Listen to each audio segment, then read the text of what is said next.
psychology major, minor in sociology, and I'm currently in my 4th year. And as Meghan said, I'm co-president of Catholic Relief Services and have been involved in the wonderful organization for the last 4 years of my college experience. So I'm looking forward to this event, as you know, a big topic right now is fast fashion and really the harm that it creates to the environment as well as the people it exploits. So I really am looking forward to finding new ways of living a sustainable life. Before everything, we just opened this event in a moment of prayer, and the prayer is called An End to Waste. So as we begin, let us pray for an end to the waste and desecration of God's creation, for access to the fruits of creation, to be shared equally among all people, and for communities and nations to find sustenance and fruits of earth and the water God has given us. Almighty God, you created the world and gave it into our care so that, in obedience to you, we might serve all people. Inspire us to use the riches of creation with wisdom and to ensure that their blessings are shared by all. That, trusting in your bounty, all people may be empowered to seek freedom from poverty, famine, and oppression. Amen.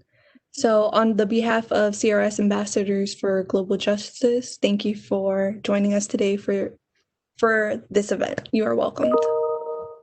Thank you, Kerlin. So I'm going to introduce everybody now, and then I will begin the movie. And I'll begin with our filmmaker. Dr. Iris Mohr is Associate Professor and Chair of the Marketing Department in the Tobin College of Business. Dr. Mohr has her PhD from the City University of New York, a professional degree in screenwriting from UCLA, and a New York Film Academy certificate in documentary filmmaking, for which part of which she received a CRS faculty research grant working on the film, which has been in multiple film festivals and won numerous awards at this point, Sustain Up, that we're going to watch. We also have, and you'll recognize her when she comes on screen, Bridgett Artise, a sustainable fashion designer who Iris interviews in the film, and professor at the Fashion Institute of Technology. She is the owner and designer of the House of Bav and founder of Sustainable Fashion Week USA. As I said, she teaches at Fashion Institute of Technology, where she also studied, and is the author of Born Again Vintage, 25 Ways to Deconstruct, Reinvent, and Recycle Your Wardrobe. And we are really glad to have you with us and virtually joining St. John's tonight. And Dr. Ann Galvin, an associate professor of anthropology in St. John's College at St. John's and one of our committee members for the Global Campus Committee. Dr. Galvin researches globalization, popular culture studies, and among other things. She received both a St. John's CRS grant and a Werner Gren Foundation grant for her work on entitled Industrial Entanglement, the Black River as Political Ecological Agent in St. Elizabeth, Jamaica. And so, as you can see, we have quite the esteemed panel. And with that, I'm going to share my screen and start the documentary. And then afterwards, we will have about 30 or so minutes for discussion. And if any attendees have questions, you can put them in the chat where Victoria and I will keep an eye to be sure to include some of them.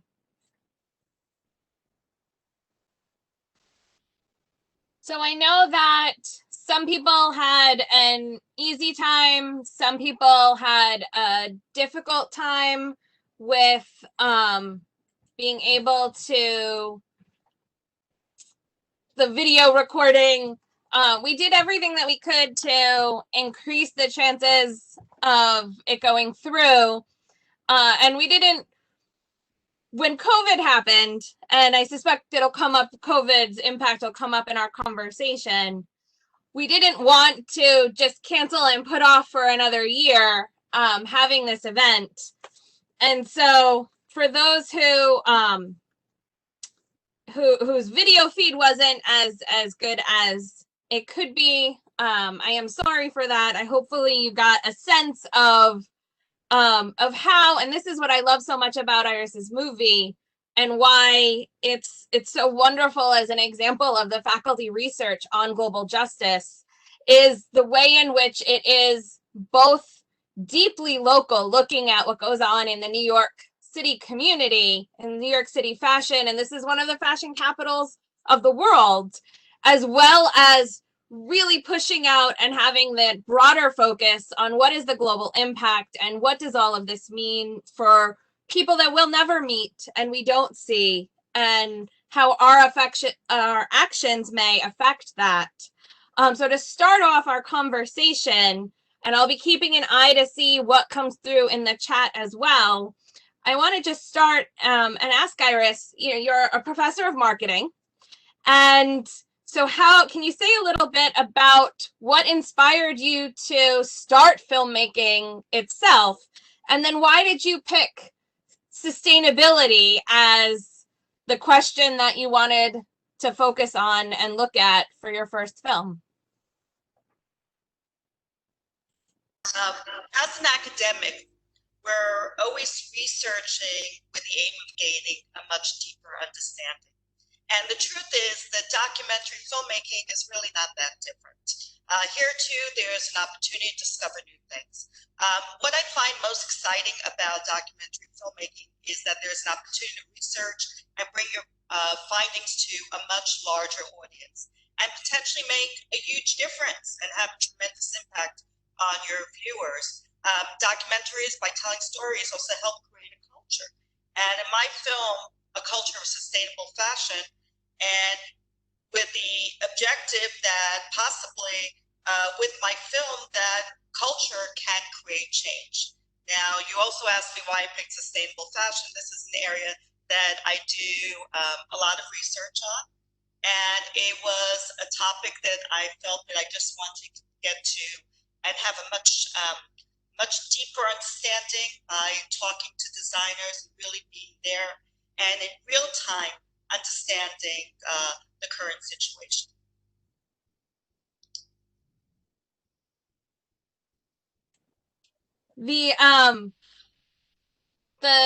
I love the way that when you followed up your interest in documentary and filmmaking, you built on the kinds of questions you had been looking at in terms of marketing beforehand and the fashion industry, and looking at that fashion industry.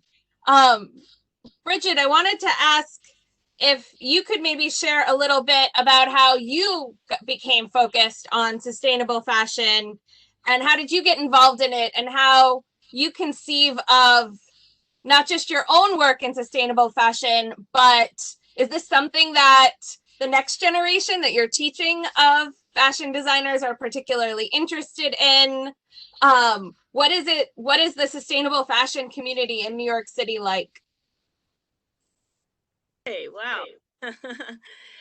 Well, first, I would say that how I kind of stumbled into sustainable fashion was actually more a passion of mine, reconstructing and upcycling clothes. I had this natural affinity towards vintage, and so I really enjoyed, deconstructing them and putting them or turning them into something else. So when I started this, I had no idea sustainable wasn't even a word back then. So it was really more of a fun / hobby. It wasn't until I started to take it seriously, and customers were the ones that told me, I love your line because it's eco-friendly. And I was like, oh, wait, right. It's very eco-friendly, so once that was really posed to me and you start to do the research, really the rest is history, because it's really hard to know the facts and ignore them, which is one of the reasons why I'm sure Iris made the film, putting the facts out there and letting people know that it does exist. Now, as far as students, I absolutely think we're going to have an upswing because I've been teaching my sustainable class at FIT for 10 years and the reconstruction class for 7. And I would say the first 2 years of that class was primarily only people that really thought, they were coming to like the old fashioned sewing circle and we were just, sitting around and mending and that was what the class was full of really. And now I would say 80% of the class are students who are pursuing a sustainable design certificate. So to see that transition is huge for me. And most of them are from abroad at that. So, it really shows that this is global. It really shows that we are making a difference, even as slow as it may be. We are getting out there, and there are several people that are pursuing it. So I feel very optimistic about that. One of the things I liked about your parts, your interviews in the documentary is so often we hear and we think about just the pollution side of it. And I have a couple of questions that kind of tie between fashion and water for Bridgett, and then one for Anne, and it's not surprising. But one of the things we often hear about is just how much the byproducts, and that was in the film about, I really was struck by the denim statistics.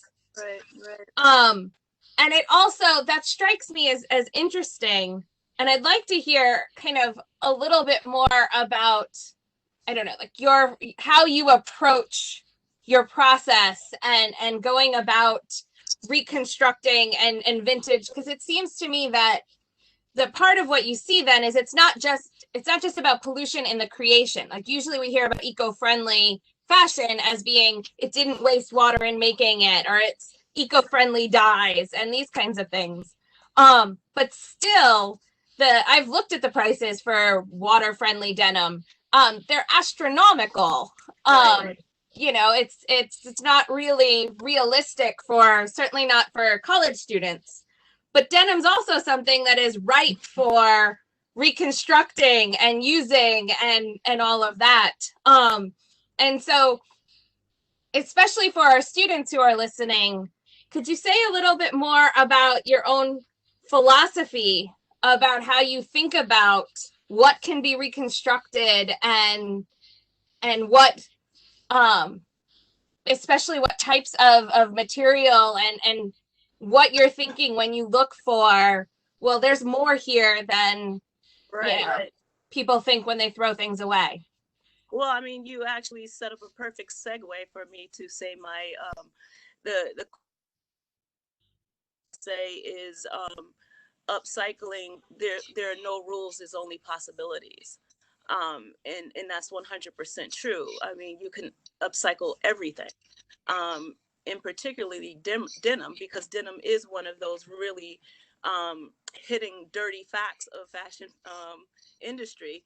And so, the first thing I always tell people is, find that pair that fits you like amazing, and you never let them go. And that's your one pair, and you always keep them. But, with my philosophy, initially, it was all about reconstructing anything I got my hands on, that, I was inspired by or motivated by. And then, my book came out, and then I had this whole group of vintage enthusiasts that were, against me. And I was like, wait a minute, I'm doing something good. But, the point is that I was cutting up things that really were in perfect condition. So it's like, why are you cutting it? So I don't cut that stuff anymore, wink, wink. And, but the thing is, I have graduated in my brand where now I get so much donations that I don't even shop anymore. So, all the things that I make now are 100% donations. I don't shop thrift at all anymore. So before it was me not shopping retail for over 10 years. So now I haven't shopped maybe thrifting probably close to 2 years or a year and a half now. So, you know, the bottom line is really teaching people that anything could be upcycled, and so we could break that destructive consumption habit.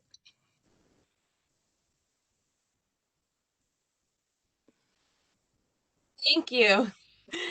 It right, that destructive consumption habit, it is so intimately tied up in right, our personal consumption, but a much bigger culture and a much bigger kind of industrialization and corporatization and global industries. And your own work in Jamaica has looked at the impact of industrialization and resources on communities along rivers. What questions and thoughts did the documentaries highlighting of waste and pollution and waterways raise for you from your work? Is fashion similar or different than what you've seen with other industries? Well, one of the main things I've been thinking about a lot is the way pollution kind of happens to people in a certain way.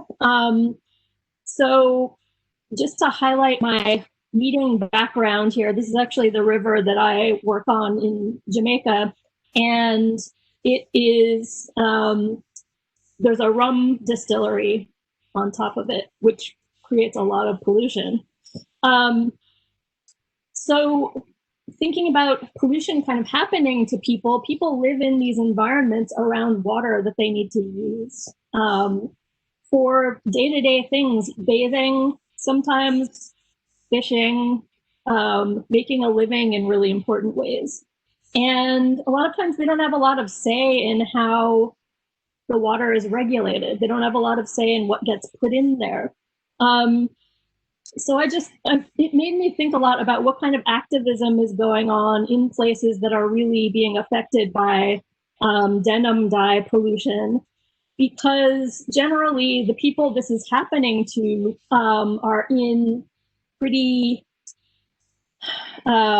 weak positions in society. So essentially, how do they try to have an influence in these situations where their living conditions are really drastically affected? Can you remind me what the second part of your question is?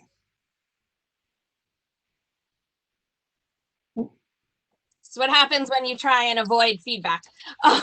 You sort of touched on it, because it sounds like from your perspective, right, the fashion industry is not all that different from rum and I guess the spirit industry, you would call it, right? That these kinds of the effects of, and in all of it, right, it's pushed by our consumption and what people want to buy, or people companies with money think people want to buy. So I think there are actually a lot of similarities between textile and fashion manufacturing and other kinds of manufacturing. In part, the dependence on water is really common in manufacturing. So there's a lot of manufacturing. If you look at the northeast of the United States, all of the mill towns are set up around waterways. So there's a big relationship between manufacturing and waterways, and pollution in manufacturing and waterways. There's also a pattern where demand tends to come from wealthy countries, and the manufacturing happens in less wealthy countries where there are lower wages and fewer environmental regulations, because there's this real push for profit. So we have a pattern that gets created by inequality, both on this sort of global scale and on a local scale, where you look at where people are living in relation to where pollution is really terrible and the sort of public health outcomes of that. The other thing that I think is similar with all industries is the issue of climate change right now, because climate change is substantially going to create flooding and also drought conditions, which are going to affect access to clean water, clean environment, and also conditions where flooding creates a lot of pollution, actually, because it moves chemicals from one place to another really easily. So I think these are some things that are really sort of widespread in manufacturing. Thank you. And for me, I've been thinking about how we have right now, it's been a record year in terms of ecological crises, right? A record number of hurricanes. The California fires have been worse and more fires starting earlier. You look around the world and agriculture in other countries is being affected because of either extreme storms. And into that, you throw a global pandemic. In preparation for today, Iris said a bit about about the impact of COVID on the fashion industry throughout the world.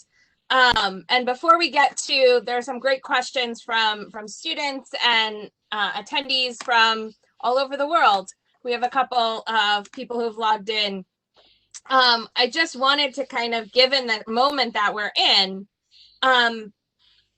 Iris and Bridgett, how are we seeing the, not just climate change already putting people in a precarious position, and now you have, on the one hand, COVID-19 making the situation for, I think of those factory workers who were already not properly being paid and were trying to organize, but they don't really have a whole lot of power from which to demand their wages, how they're now being affected by the global pandemic.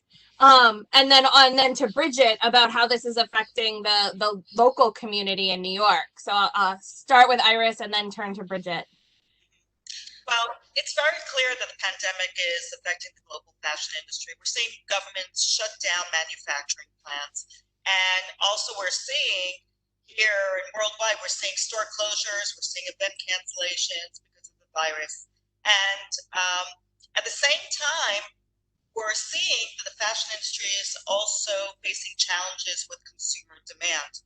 So that presents a lot of new opportunities with fashion brands trying to be more fashionable. What does fashionable mean? Here is also more of an opportunity as a result because brands are reinventing themselves to be more sustainable. And there are also many questions now regarding sourcing, in Bangladesh and India in light of COVID-19.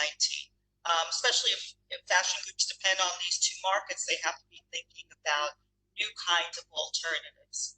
So as a result, we're going to be seeing a lot of changes as a result of the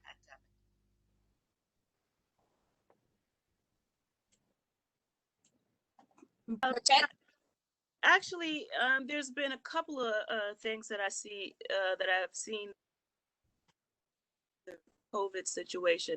The positive side of that is that what I'm noticing is I got a flood of donations, a flood after the shutdown. And so what I realized where these, I guess, loads of donations were coming from, the mindset was that they were kind of cooped up for 3 months and surrounded by their stuff. And to realize how much stuff you really have, one, and two, you couldn't buy. So not only people realized that they didn't have to consume as much. So there was like a twofold win-win for sustainable fashion in that regards as far as the mindset. And then you have a several bunch of people that you can't go to the mall. Sure, you could still shop online, but there's a lot of, or majority of the consumers that like to physically go shopping. Mm-hmm. And so there were a lot of people that started, or for the very first time, went into a thrift store. So mm-hmm. That's huge, because I think I saw in one of the comments, just there's a lot of taboos still with thrifting and resale. So, to shift that mindset is major, because that was probably one of the hardest consumers in regards to resale, hard to bring over to this side. So, because of COVID, people were desperate, and wanted to still shop. And so they kind of stepped baby stepped into thrifting. On the other side of that, as far as the local communities, once again, what I'm finding is that people are really becoming very open to things that they weren't open to before. And I think that that's just given us a really great time to really push it and to really put, and you also, they have all of those pay up initiatives in regards to the garment workers that haven't gotten paid. And so that also spotlighted something that people didn't even know about, because, you know, that initiative is really going strong and it's getting a lot of momentum. So now there are a lot of things that, because we had to sit still for so long, that are being, you know, put out there that, you know, the normal consumer would have went right over their head or really didn't care as much. And now they're being flooded with information that they really didn't know about before. So, I mean, I think it really helped us, you know, oddly enough, in regards to pushing the needle a little bit further. Building on that, you mentioned, and getting to some of the questions in the chat, a question from Anna, that in some parts of the world, particularly in the global South, but even within certain cultures, here in the US, you can have both a very strong, I think of my grandmother and talking about, you know, growing up in the Depression, a very strong sense of thrifting, as well as a very, you know, taboo push away from those kinds of practices, and that there can be a cultural barrier to upcycling and thrifting is for poor people. So you mentioned that you've seen COVID kind of start to shift that a little bit. I'm just wondering, to anybody on the panel, kind of if within the growing concerns among communities that otherwise might be resistant, does sustainability as a lens, does concern for the environment among communities, especially communities on the margins, communities that would maybe have previously been more resistant because of cultural taboos about wealth and poverty and thrifting and buying new, does the environmental aspect of it provide, and I'll throw it first to Anne to make it a little broader than just fashion, but does a growing concern for the environment maybe provide a new avenue for some conversations that may have otherwise been culturally, you know, taboo or resistant because of bigger geopolitical or perceptions of class? Have you seen anything, or what do you think? And then I'll go to the rest of the panel. I think it's a really complicated question because it's really different depending on the context. So thinking about Jamaica, in Jamaica, people can repair anything. So things that we would throw out if they broke, like a toaster or a fan, that kind of thing that we think of as disposable, when it breaks, it goes to the landfill. People take time to repair. So in that way, there's a lot of reusing already just because money is tight already. The flip side of that there is that people who come from poor backgrounds take a lot of pride in having new, nice clothes that fit them perfectly well. And it's a lot about personal identity and kind of self-respect and that kind of thing. So, you know, there is a sort of element of disrespect or shame in the idea of wearing secondhand clothes. Thinking about it in the US context, I was thinking about this in relation to the COVID situation also, where we might be thinking about repurposing things a bit more because we have more time to think about those questions. We're not rushing to work in the way we were during the normal time. So we have more time to sew or to repair things and to cook for ourselves, and things that might make us rethink fast fashion a little bit and might make us think about reusing and limiting what we need a bit more. but I do think it's very contextual how people think about it. And that's one of the other questions in the chat, and I'm not trying to cut anybody off, so when you chime in, you can chime in about, you know, any of these things. But Christiana in the chat asked, do you feel that fast fashion could ever completely go away?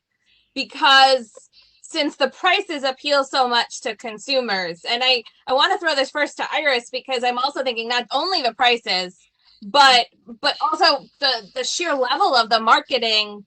Again, right, people are home, so they might be able to repair things, but they're also home sitting and watching television a lot more, right? Getting a lot more advertising thrown at them than they would have been when they could easily go to a restaurant or go to a museum. And so not just in terms of the pandemic, but do you think that one outcome of this, do you think that it's possible that fast fashion moves away? Okay, so to start, when we talk about sustainable fashion, it expands beyond secondhand or upcycling. I mean, we have to be asking ourselves, who makes our clothes? Okay, who makes our clothes? What is our clothes made of? Okay, those are very important questions. And what's happened with the pandemic is we've seen a lot of good things. We've seen that because of the pandemic, there's improvement in air quality, clean beaches. We saw less environmental noise, and people saw this happening right in front of their eyes. I mean, we saw animals in the streets. I mean, there's all kind of videos in the news of things that we never saw before, and it makes people ask a lot of questions. So back to fast fashion. There are a lot of things that fast fashion brands can do in order to still make things better. Okay, and it's with the workers that are making the clothes. It has to do with the way they structure their stores, with air quality within their stores. So there's a lot of things here that they can move toward sustainability. So do I think fast fashion will go away? No, but I do think that fast fashion will evolve. Well, and it for me, it makes me think of the fact that, right, we always had trends, and we always had different fashion trends, fads, different, right? So there was always a give and take, even when we had less clothes and we kept them longer. I gotta say that the way in which even if you think in terms of things that would count as fast fashion, you know, I know I, for one, if you had more flexibility in how things fit, right, in terms of this could be easily made bigger or smaller, right, and it wasn't so this fits perfectly right now, but in a week I try it on and it doesn't, but I don't think so much about it necessarily because it was so inexpensive.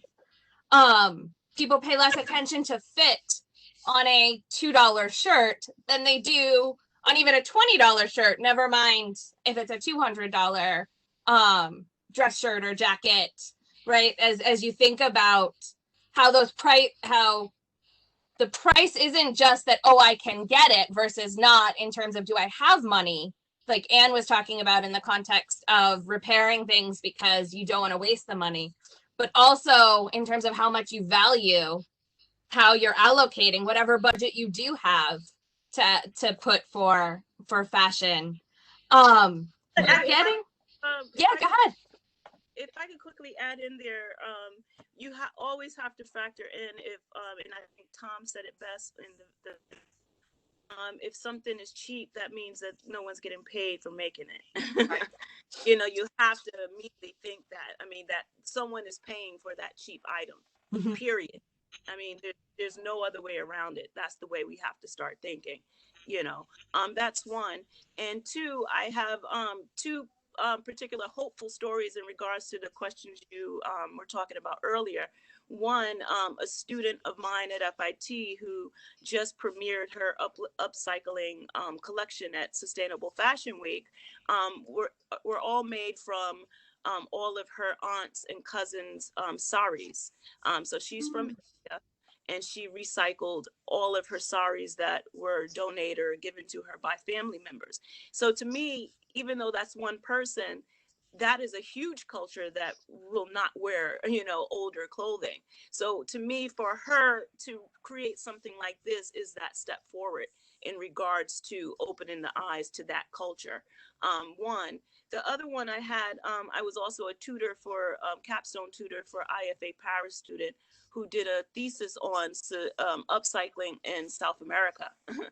And what she found out and the facts that she got from that were really mind-blowing, because one, it took a lot of effort to find people that actually knew what it meant, one, and two, that were actually incorporating it. And then once she really did the research, the way that they produce out there is so counterproductive, that it not only is harmful, but it's harmful times 3, because everything is separate. The production is separate, everything is separate. So you have to go source out every single thing for your pieces. So, so they're almost in the archaic ages in regards to how they produce. So, but once again, by her creating that thesis, it just shows that we are there because people are thinking about it and people are creating these pictures. So I just think that, even though we're inching along, it just shows me that the progress is there and people are thinking about it. It reminds me too of, I've spent some time living and teaching in Nairobi, and one of my friends in Nairobi is a fashion designer who takes traditional fabrics but makes very modern, contemporary designs for professional wear and dress wear and things like that. And it was the first time I'd ever purchased something where I actually could say, standing up in front of my students, I know exactly who made this, right? And I know I've met the people in the process.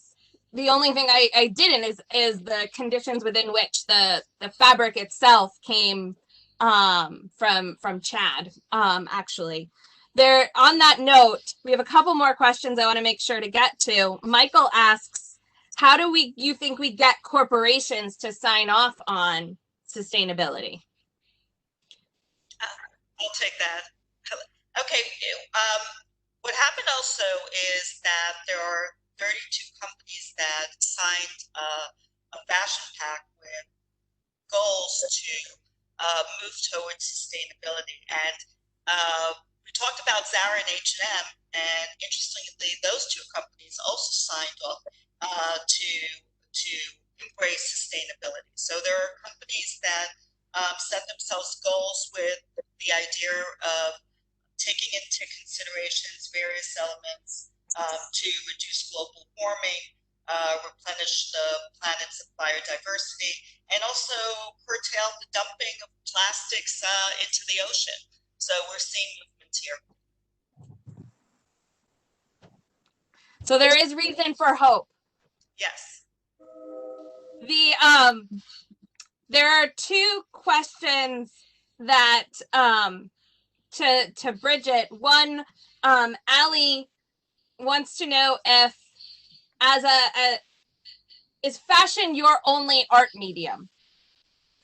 And so do you think of yourself not just as a fashion designer, but as an artist? And is fashion the only medium, or do you also create other kinds of art inspired through your clothing design? That's different. My medium, I guess, probably is fashion. I do have 2 books, so I guess that's a medium as well. And I did just create Sustainable Fashion Week, which is probably the biggest medium of all.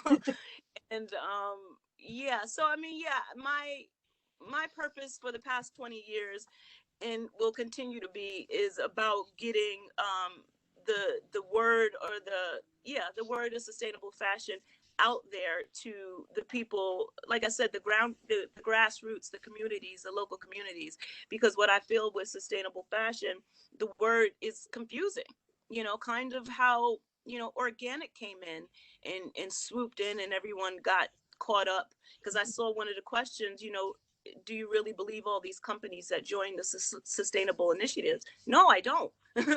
Because it's really easy to say you're sustainable or you're adapting an initiative. And like I said, it goes hand in hand how organic came in. Then you found out all of these companies really weren't organic. And so it's the same thing with sustainability. I think you really have to do the research, because really anybody could say something is sustainable. There's a question from Jamie asking about what it's like to be a small fashion house in terms of size, and you know, and in terms of connecting and expanding a consumer base. But I'd like to take that question and make it a little broader, and ask, if those of us who are tuned in, you know, especially thinking of students at St. John's who live in New York, and they want to be more attentive to what it is, right? Because fashion is about identity, right? And who we are becoming. I'm an ethicist here, right? So who are we becoming by our relation, right? By where we get our clothes and what it says about us and what systems we're participating in. What, and I'm gonna ask for one thing from each of you. What suggestions might you give to our students who are interested in either learning about more sustainable fashion brands, figuring out how to trace and learn more about where their clothes come from, and whether, right, checking up on these companies and if they are in fact following through? How might they better, granting that we can't travel anywhere right now, but how might they better connect with the people on the other end of what it is that they're buying in order to wear? And maybe I'll start with Iris and then go to Bridgett and Anne. What recommendation would you give for how they could learn and hold people accountable? Okay, well, first of all, I'm teaching fashion marketing course, so I have, you know, I'm sure probably maybe some of my students are sitting here right now listening to this, but I do teach fashion marketing, and I teach that once a year, and I also teach retailing once a year. Plus, there are fantastic internships that we're offering through Tobin, so that is an opportunity to learn more. And when we're not experiencing the pandemic, I also run global destination courses. Last year, I took students to Peru. It was a course on sustainable fashion, and we visited artisans, and we learned about the making of clothes. So that's how at St. John's, our students can learn more about sustainable fashion. Also on the graduate level, I am teaching a course next year on sustainable fashion. So that is a way that they can learn. It's always good when we can connect what students are learning in the classroom with kind of how we can be real global citizens in the world. And what might you say to students? So in some of my classes, when I teach about globalization, one of the projects I like to have students do is to trace a supply chain for a manufactured item. And now it's a lot easier to get information on where different companies are sourcing the materials they're getting and the kind of labor conditions and also environmental conditions in those places. So I would say it's good to take time to explore that a little bit with brands that you buy frequently to decide if you still want to continue doing that or if there's someplace else you could be spending the money that's more sustainable. And I think there are also a lot of smaller companies that are offering more affordable, environmentally more friendly products where you really know how they're treating their employees because they have certain statements of ethics on their websites. and statements of fair trade sourcing or other kinds of sort of certified sourcing that you can actually look into to know more about what you're buying. Great. And Bridgett, you get the last comment. Oh, wow. What would you recommend? Right, so students want to get more involved in sustainable fashion. Many of them live here in New York. How would you suggest they learn more, and how would they find more places and shops like yours? Well, first thing I would tell them is stop shopping. That's number one. You know, to buy, don't. That's the key. You know, and challenge yourself. You know, maybe start with going a month without buying anything, and then after that, Fashion Revolution, anybody that they support, believe me, they have vetted. So anybody that they push, I would be open to purchasing from. Sustainable Fashion Week, everybody on our initiative and platform, same thing. We vetted and we know that they are sustainable, and just like I said, it's really about, just like you said, your identity and buying something because, you know, it represents you. You know, really buy something that you absolutely love. Stop making purchases that you maybe kind of like or care. If you're going to make the purchase, love it. That is wonderful advice. And I think that more than anything, right, is as a practice, do I really need, you know, do I need to buy anything at all? Do I really love this? Is something that over time may go a long way, bit by bit, in really patterning and breaking us out of that kind of buying to buy mentality. And instead really curating. A number of comments referred to, you know, and asked questions about you, Bridgett, as an artist, but there is something to where if we have and cultivate a different relationship with fashion individually, right, we become more like we are curating kind of, these are the things that I will wear to work. These are the things that I have, you know, to relax in. Less about how much do I have and what do I have, that it may also spill over into other aspects of our lives and our identities as well. Absolutely. And also the facts about the small fashion house, you know, the key to that is absolutely knowing, you know, if you know who you're selling to and you know who she is, then it's definitely an easier sell, as opposed to just making a sustainable product and hoping sustainable people buy it. That's true. It's all about relationships. I mean, in the end, I'm in the theology department, and Pope Francis released an encyclical over the weekend, Fratelli Tutti, on human fraternity and social friendship, and the big points he's been making for the past couple of years is not on the environment, everything's connected, but now as we're here in a pandemic, everyone is connected, right? And that this is one more way that we can all be recognized that we're all in relationship with each other. There are people on the other end of everything I buy, and there are, right, ecological systems on the other end of everything that I consume as well. I really, COVID has been a challenge for lots of things. It's why we're all in 4 different places instead of together, and why, on the one hand, we all can't be in a room to watch this and discuss it. But on the plus side, we've managed to come together and meet anyway. I know there have been people who joined us tonight who aren't in New York, which wouldn't have been something that was possible. There are always opportunities that we may not see when our normal ways are disrupted.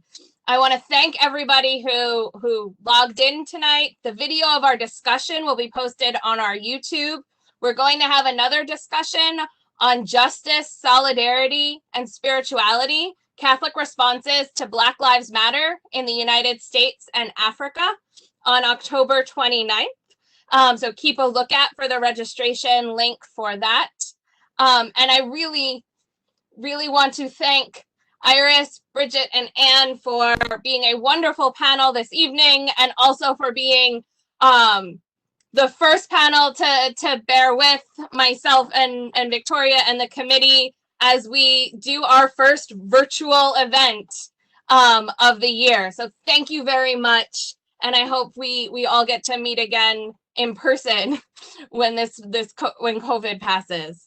Thank you, and thank you to everybody at home.